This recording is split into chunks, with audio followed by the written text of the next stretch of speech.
परभणी महानगरपालिकेच्या 65 जागांसाठी राष्ट्रवादीचे दोन्ही गट एकत्र लढणार आहेत। नेते सूरज चव्हाण यांनी ही घोषणा केली आहे। जागा वाटपासाठी ते आज फौजिया खान यांची भेट घेणार आहेत।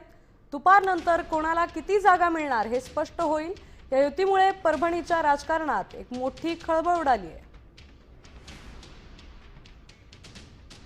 परभणी महानगरपालिकेच्या निवडणुकीमध्ये राष्ट्रवादी काँग्रेस पक्ष आणि राष्ट्रवादी काँग्रेस पक्ष शरदचंद्र पवार गट हे निवडणुकीला सामोरे जाणार। त्याची घोषणा थोड्या वेळाने अधिकृतपणे कुठल्या वार्डातून किती जागा असतील ते आमची या पत्रकार परिषदेच्या नंतर फौजियाताई सोबत बैठक होईल आणि त्या बैठकीच्या नंतर आम्ही कुठल्या जागा कुठला पक्ष लढतोय याबाबतचा अंतिम निर्णय आपल्याला सांगू।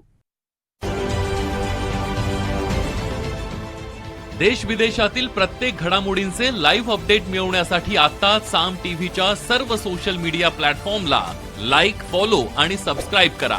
तसंच सर्व नोटिफिकेशनसाठी बेल आयकॉन प्रेस करायला विसरू नका।